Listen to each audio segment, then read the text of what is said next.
Good morning friends, आप देख रहे हैं टर्न ऑन न्यूज़। मैं आपका होस्ट हैं दोस्त मोहित खरोटिया और आज है 21 जून 2020। तो लीजिए पेश करते हैं आज की ताज़ा खबरें।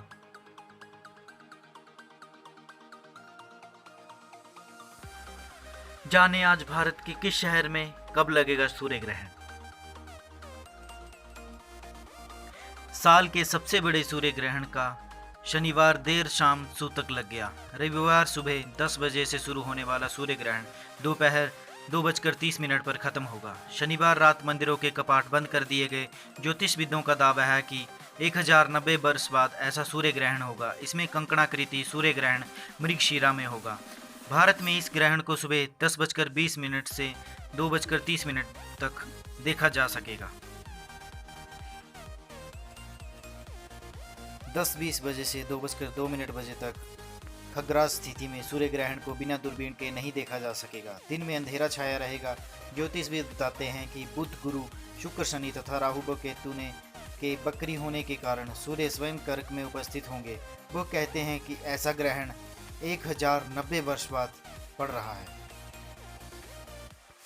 केंद्रीय मंत्री का दावा, भारत ने भी पकड़े थे चीन के सैनिक। केंद्रीय मंत्री और पूर्व army chief general V K Singh ने भारत और चीन के सैनिकों के बीच गलवान घाटी में हुई हिंसक झड़प के बारे में सनसनीखेज खुलासा किया है।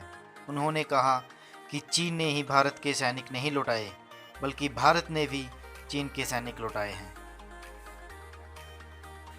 जनरल सिंह ने इंटरव्यू में कहा, कुछ मीडिया रिपोर्ट में कहा गया है कि चीन ने कुछ भारतीय सैनिकों को पकड़ा था और उन्हें लौटाया है। इसी तरह हमने भी चीन के कुछ सैनिकों को पकड़ा था और फिर उन्हें छोड़ दिया गया। उन्होंने साथ ही कहा कि इस झड़प में चीन के दुगने सैनिक मारे गए हैं। उन्होंने कहा, हमारे 20 सैनिक शहीद हुए तो चीन के इससे ज़्यादा सैनिक मारे गए हैं, लेकिन चीन ये नहीं बताएगा। वहाँ हर चीज़ को छिपाया जाता है। वहाँ चीन के दुगने से ज़्यादा सैनिक मारे गए हैं। हमारे सैनिकों ने बदला लेकर शहादत दी है। डिजिटल मंचों पर मनाया जाएगा अंतर्राष्ट्रीय योग दिवस। सुबह 6:30 बजे राष्ट्र के नाम संदेश देंगे पीएम। कोरोना महामारी के बीच इस साल अंतर्राष्ट्रीय योग दिवस मनाया जाएगा। यह योग दिवस सड़कों और पार्कों में ना मनाकर डिजिटल मीडिया के मंचों पर मनाया जाएगा, ताकि लोग बड़ी संख्या में ना जुट सकें। इस अवसर पर प्रधानमंत्री नरेंद्र मोदी देश के नाम संदेश देंगे। योग दिवस दुनिया भर में पहली बार 21 जून 2015 को मनाया गया और तब से हर साल उसी दिन को योग दिवस के तौर पर मनाया जाता है। लेकिन ये पहला मौका होगा जब इसे डिजिटल तरीके से मनाया जाएगा। बता दें, संयुक्त राष्ट्र महासभा में 11 दिसंबर 2014 को घोषणा की गई थी कि हर साल 21 जून को अंतर्राष्ट्रीय योग दिवस मनाया जाएगा। दिल्ली में कोरोना के एक दिन में सबसे अधिक केस।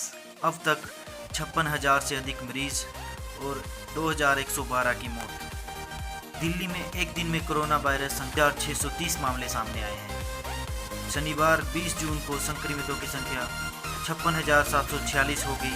अधिकारियों ने बताया कि दिल्ली में दूसरी बार एक दिन में संक्रमण के 3,000 से अधिक मामले सामने आए हैं। इससे पहले 19 जून को 3,137 मामले सामने आए थे। दिल्ली के स्वास्थ्य विभाग के बुलेटिन में कहा गया है कि बीते 24 घंटों में 77 लोगों की मौत हुई, जिसके बाद मृतकों की कुल संख्या 2,112 हो गई है। भारत में कोरोना मरीजों की संख्या 4 लाख के पार, 13,000 से अधिक की मौत। बॉर्डर पर बीएसएफ ने मार गिराया पाकिस्तान का ड्रोन। हो रही थी हथियारों की तस्करी।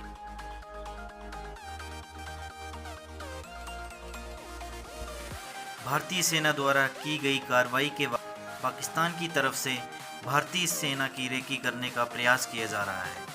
एक बार फिर बीएसएफ ने पाकिस्तान के ड्रोन को नाकाम कर दिया है। बीएसएफ ने पाकिस्तान के ड्रोन को कठुआ बॉर्डर पर गिरा दिया है।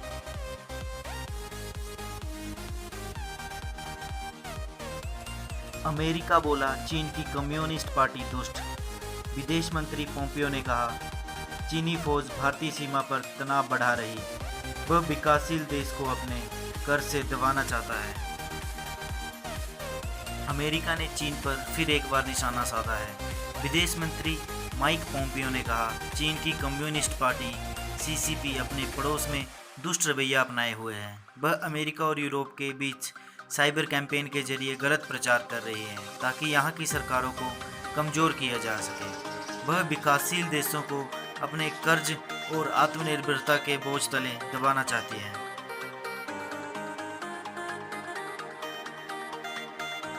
पोम्पियो ने कहा कि चीनी फौज दुनिया के सबसे बड़े लोकतंत्र भारत के साथ सीमा पर तनाव बढ़ाने में जुटी है। दक्षिण चीन सागर में वह गलत तरीके से अपना क्षेत्र बढ़ा रही है। उन्होंने कहा कि चीन ने कोरोना वायरस के बारे में झूठ बोला, फिर इसे दुनिया के बाकी हिस्सों में फैलने दिया। उसने अपनी साजिश को छिपाने के लिए विश्व स्वास्थ्य संगठन पर दबाव डाला।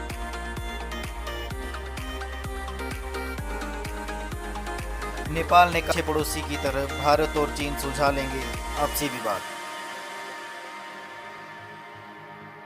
पूर्वी लद्दाख की गलवान घाटी, भारत और चीन के बीच तनाव बढ़ गया है। इस हिंसक झड़प में भारतीय सेना के कर्नल समेत 20 जवान शहीद हुए हैं, जबकि कई जवान घायल हुए हैं। सूत्रों के मुताबिक इस झड़प में चीन को भी नुकसान हुआ है और उसके करीब 40 सैनिक मारे गए हैं।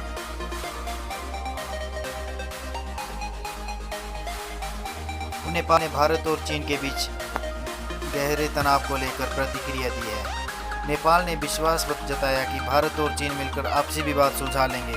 नेपाल सरकार ने कहा, हमको विश्वास है कि हमारे दोस्त भारत और चीन अच्छे पड़ोसी की तरह क्षेत्र व विश्व की शांति और स्थिरता के लिए आपसी मतभेदों को शांतिपूर्ण तरीके से सुलझा लेंगे।